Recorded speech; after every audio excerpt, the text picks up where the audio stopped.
નમસ્કાર વિદ્યાર્થી મિત્રો, શ્રી જ્ઞાનજ્યોતિ એજ્યુકેશન ચેરિટેબલ ટ્રસ્ટ સંચાલિત શ્રી દક્ષિણામૂર્તિ વિદ્યા મંદિરની યુટ્યુબ ચેનલમાં ફરી એકવાર આપ સર્વેનું હાર્દિક સ્વાગત કરું છું. આજે આપણે ભણવાના છીએ ધોરણ 10 જેનું ચેપ્ટર 1. એમાં આજે આપણે આગળ વધશું સામાજિક વિજ્ઞાનમાં. તો ગયા લેક્ચરની અંદર આપણે થોડી ચર્ચા કરી હતી કે ભારતનો વારસો એટલે શું અને ભારતનો વારસો એમાં કયા કયા, જેમાં આપણે જોયું હતું નદીઓ, પર્વતો, શિલાલેખો, આ બધી બાબતો વિશે આપણે થોડી ઘણી ચર્ચા કરેલી હતી. હવે એમાં થોડાક આગળ વધીએ તો ભારતનો સાંસ્કૃતિક વારસો.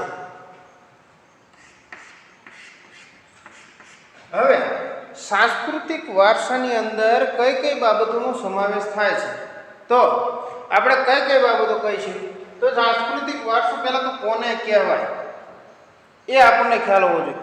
આ સાંસ્કૃતિક વારસો એ ક્યાંય કુદરત તરફથી નથી મળેલો. આ એક વારસો જે કંઈ છે એ સાંસ્કૃતિક વારસો માનવ સર્જિત વારસો છે.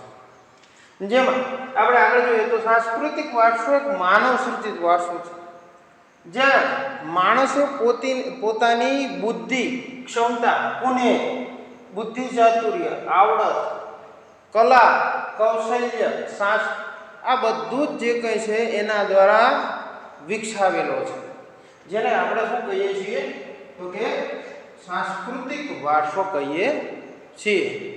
જો પ્રશ્ન પૂછાય તો ફરજિયાત તમારે આટલું તો આની અંદર લખવું જ પડે કે એક માનવ સર્જિત વારસો છે.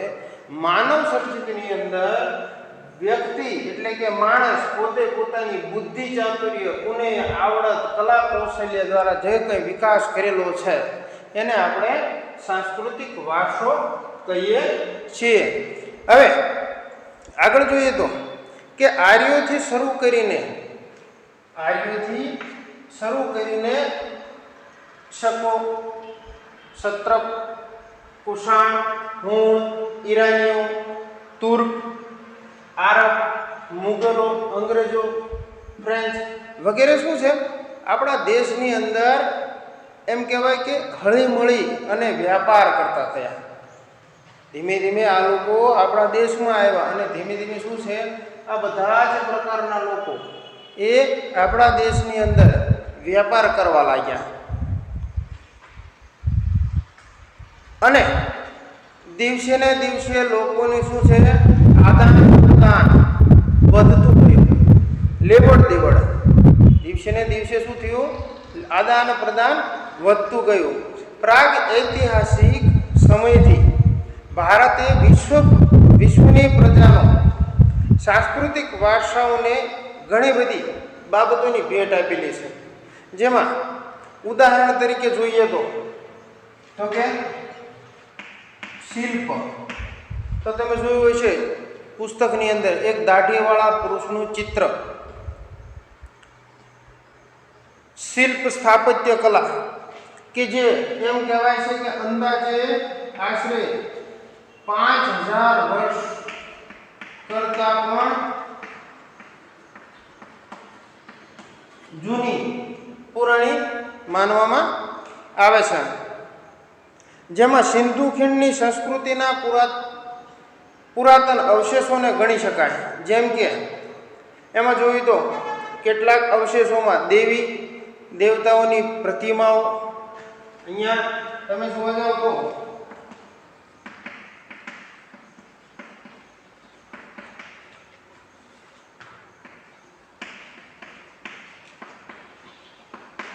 દેવી દેવતાઓની પ્રતિમાઓ શું શું આપણને મળેલું છે એ આપણે જોઈએ. માનવ શિલ્પો,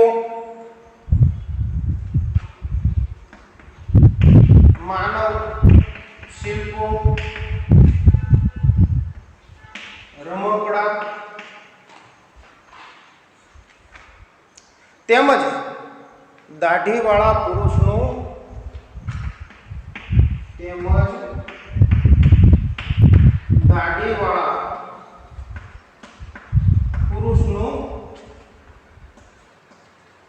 ચિત્ર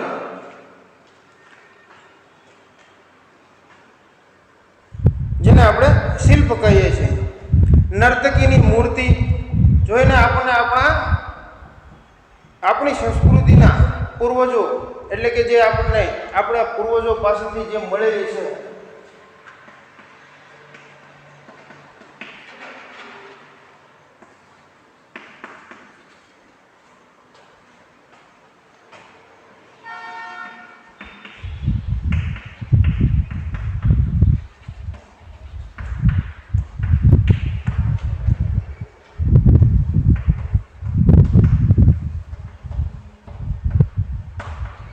જે આપણા પૂર્વજો પાસેથી આપણને જે સંસ્કૃતિ પ્રાપ્ત થઈ છે તેની વાત કરવામાં આવે છે. આ જ ક્રમમાં મૌર્ય યુગની ઊંધા કમળની આકૃતિ ઉપર સિંહ અને વૃષભનું શિલ્પ, બુદ્ધની પ્રજ્ઞા પારમિતાનું શિલ્પ, સારનાથની ધર્મચક્ર, પર્વતનવાળી મહાત્મા ગૌતમ બુદ્ધની પ્રતિમા અને તે પછીના કાલખંડની જૈન તીર્થકારોની પ્રતિમાઓ, રાષ્ટ્રીયકૃત રાજાઓના સમયની ઇલોરાની ગુફાઓ નિહાળતા આપણને આપણા સંસ્કૃતિના વારસા પ્રત્યે આદર અને ગર્વ અનુભવાય છે. જે અજંતા ઇલોરાની ગુફાઓ એ આપણે આગળ જોવામાં આવશે. ગુફાઓ વિશે પણ થોડી માહિતી આપણે મેળવીશું કે કઈ કઈ ગુફાઓ આપણને પ્રાપ્ત થયેલી છે અને એને આપણે કેવી રીતના લોકો એનો ઉપયોગ કરી રહ્યા છે. ત્યાર પછી જોવા જઈએ તો આપણા સાંસ્કૃતિક વારસામાં આપણને શું શું મળેલું છે. તો એવું કહેવાય છે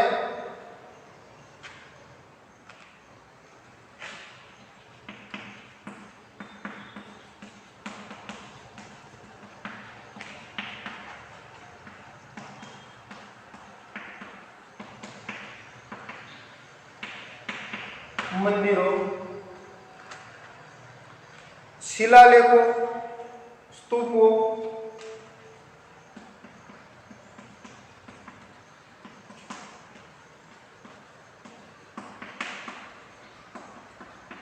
વિહારો,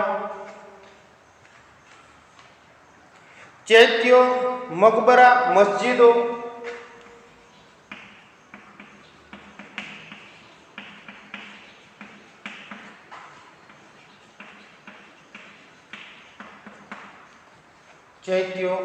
મકબરા, મસ્જિદો, કિલ્લાઓ, ગુંબજો, રાજમહેલો,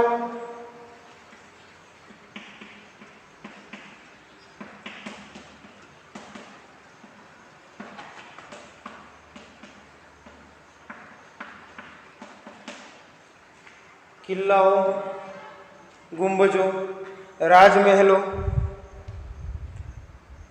દરવાજા, ઇમારતો, ઉત્ખનન કરેલા સ્થળો,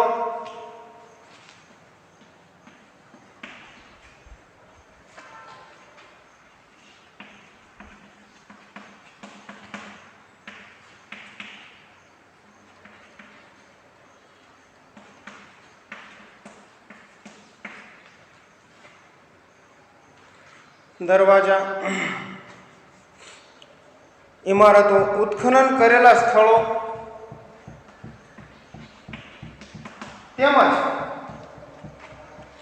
તેમજ ઐતિહાસિક સ્મારકોનો સમાવેશ કરી શકાય. આપણા સ્વાતંત્ર્ય સંગ્રામના ઐતિહાસિક સ્થળો જેવા કે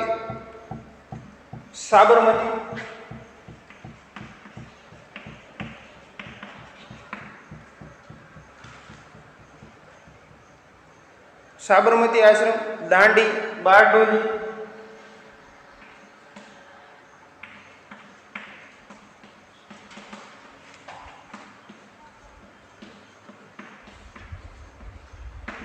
જે ગાંધીજીએ સત્યાગ્રહ કર્યો હતો ને એ સાબરમતી પણ આપણે જોઈએ છીએ કે ગાંધીજીના એમ કહેવાય કે એક આશ્રમ તરીકે આ બધી જ વાત કરીએ.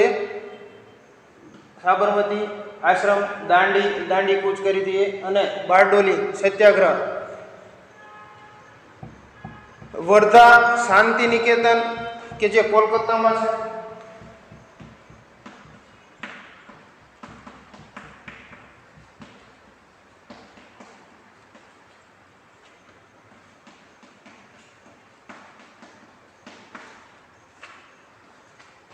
વર્ધા, શાંતિ નિકેતન, દિલ્હી વગેરે ધર્મ વગેરે પણ સાંસ્કૃતિક વારસા તરીકે ઓળખાય છે.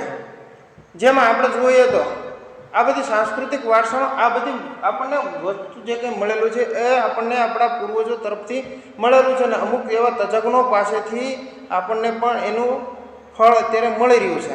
જેમાં આપણે જોઈએ તો ભાષા છે, તો ભાષા શું છે કે વસ્તુ આપણને કંઈ બોલતા આવડતું નહોતું પણ આપણને પ્રાપ્ત થયેલી છે કે ભાષા,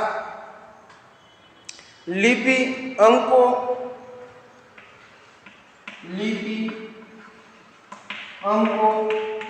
ત્યાર પછી શૂન્યની શોધ,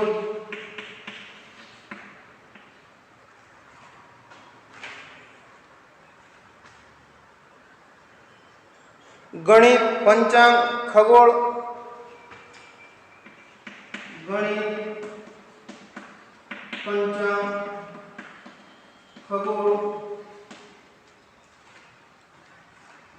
લોખંડ, સાહિત્ય, ધર્મ,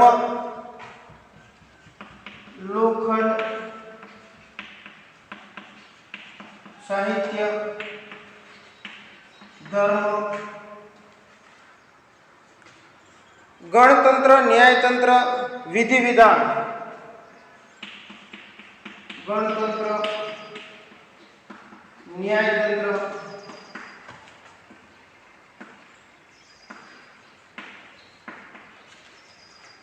વિધાન, પર્યાવરણ સુરક્ષા આદિ ઘણી મહત્વની શોધો ભારતની અંદર થઈ છે.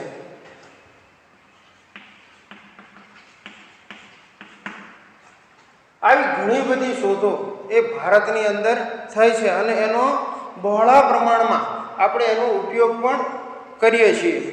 તો ભારતના સાંસ્કૃતિક વારસામાં આટલી બાબતો આપણે યાદ રાખવા જેવી છે. એકવાર તમે જોઈ લો અને નોટ કરી લો કે આટલી બાબતો જો યાદ રહેશે તો આપણે પ્રશ્નનો જવાબ ખૂબ જ સહેલાઈતાપૂર્વક લખી શકશું. જોઈ લેજો, એકવાર લખી લો.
ચાલો, લખાઈ ગયું છે.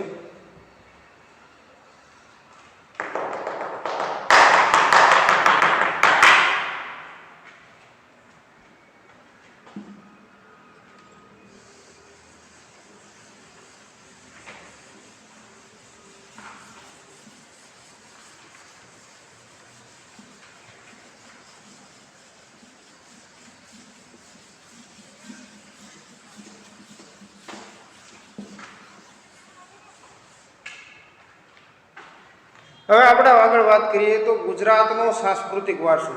પેલું જે હતું એ ભારતનો સાંસ્કૃતિક વારસો હતો. હવે આપણે વાત કરીએ તો ગુજરાતનો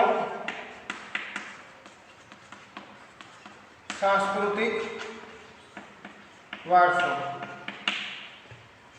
હવે ગુજરાતના સાંસ્કૃતિક વારસામાં આપણે સૌ ગુજરાતીઓ છીએ અને ગુજરાતના વતનીઓ છીએ, એટલે આપણને એ તો ખ્યાલ હોવો જોઈએ કે આપણા સાંસ્કૃતિક વારસાની અંદર આપણને શું મળેલું છે.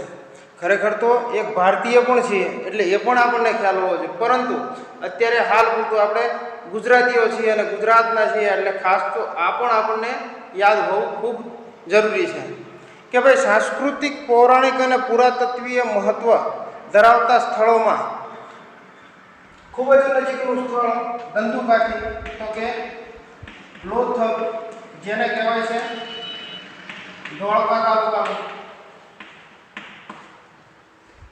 ધોળકા તાલુકાનું લોથલ, કે જ્યાં હડપ્પીય સંસ્કૃતિનો અવશેષો આપણને પ્રાપ્ત થાય છે. બીજું, ધંધુકાથી નજીક એક બીજું જોવા જઈએ તો રંગપુર, જેમાં ભલે ધંધુકાથી નજીક છે પણ તાલુકો જેને લીંબડી લાગે છે.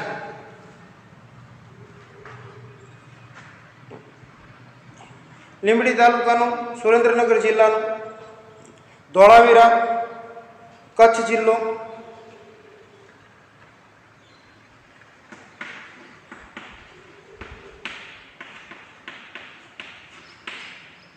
ધોળાવીરા, કચ્છ જિલ્લો, રોજડી અથવા શ્રીનાથગઢ, જેનો રાજકોટ જિલ્લો છે. રોજડી અથવા શ્રીનાથગઢ.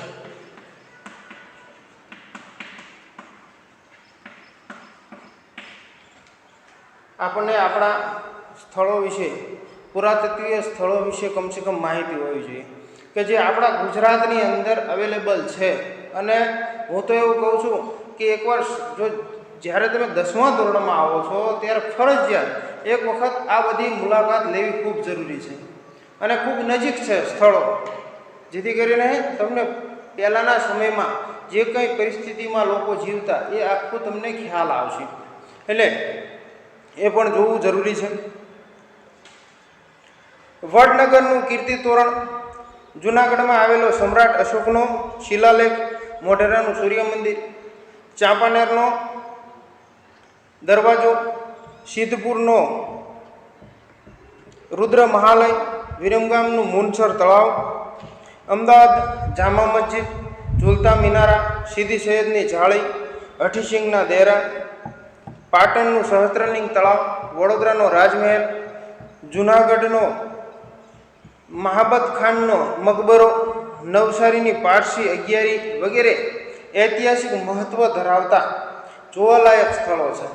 આ બધા જ સ્થળો એવા છે કે તમને ફરજિયાત એકવાર જાઓ એટલે ફરીથી જવાની ત્યાં જિજ્ઞાસા જાગે એવા સ્થળો છે. અને ફરજિયાત મોટાભાગે આવા બધા સ્થળોની મુલાકાત લેશો તો તમને આપણી સંસ્કૃતિ વિશે વધારે ને વધારે જ્ઞાન પ્રાપ્ત થતું જશે અને સામાજિક વિજ્ઞાન એટલે કે સમાજ ભણવામાં તમને રસ વધારે આવશે. ધાર્મિક મહત્વ ધરાવતા સ્થળોમાં દ્વારકાનું દ્વારકાધીશ મંદિર અને જગતગુરુ શંકરાચાર્યની શારદાપીઠ, 12 જ્યોતિર્લિંગો પૈકીનું સોમનાથનું મંદિર, ઉત્તર ગુજરાતમાં અંબાજી બનાસકાંઠા જિલ્લો, બહુચરાજી મહેસાણા જિલ્લો અને મહાકાલી માતાજી પાવાગઢ પંચમહાલ જિલ્લો, મીરાદાતાર ઉનાવા મહેસાણા જિલ્લો, જૈન તીર્થ પાલીતાણા કે જે જૈનના દેરાઓ તમને જોવા મળે છે, ખૂબ જ રમણીય છે, જે ભાવનગર જિલ્લો, રણછોડરાયજી મંદિર ડાકોર ખેડા જિલ્લો અને શામળાજી અરવલ્લી જિલ્લો વગેરે તીર્થ સ્થાનો આપણે ગણાવી શકાય. આ બધા એમ કહેવાય કે ધાર્મિક સ્થળો છે કે જ્યાં એક સમયે ફરજિયાત મુલાકાત કરવી ખૂબ જરૂરી છે. અને આ બધા ધાર્મિક સ્થળો એમ કહેવાય કે 12 જ્યોતિર્લિંગ, સોમનાથ તો લગભગ એમ કહેવાય કે કોઈ બાકી નહીં હોય કે જે દર્શનાર્થે ન જતું હોય. એવી જ રીતના ઘણા બધા એવા સ્થળો છે, પાવાગઢ છે, અંબાજી છે, બહુચરાજી છે. આ બધી જ જગ્યાએ લોકો, પર્યટકો તમે જો અવારનવાર કોઈ દિવસ ખાલી જ નહીં હોય. એટલે સતત ને સતત એમ કહેવાય કે આવા બધા સ્થળોની મુલાકાત લેતા ભારતીયો જોવા મળે છે. ગુજરાતના જાણીતા ધાર્મિક, સામાજિક અને પ્રવાસનલક્ષી સ્થળોમાં પોળો વિજયનગર સાબરકાંઠા જિલ્લો, વડનગર તારંગા, ખંભાલીડા જૂનાગઢ, શામળાજી, કોટેશ્વર, તળાજા ઢાંક, ઝઘડિયા વગેરે સ્થળોએ બૌદ્ધ અને જૈન ગુફાઓ જોવા મળે છે. આટલું આપણે અહીં સુધી રાખશું. હવે આપણે આગળના લેક્ચરમાં તમને એક તૈયાર કરવા માટે આપું છું ગુજરાતના મેળાઓ. આપણે ગુજરાતીઓ છીએ, આપણને એ તો ખ્યાલ હોવો જોઈએ કે આપણે ત્યાં કયા કયા મેળાઓ અને ક્યારે ભરાય છે. એટલે આવતા લેક્ચરની અંદર હું તમને આના વિશે માહિતી આપીશ. જય હિન્દ, અસ્તુ.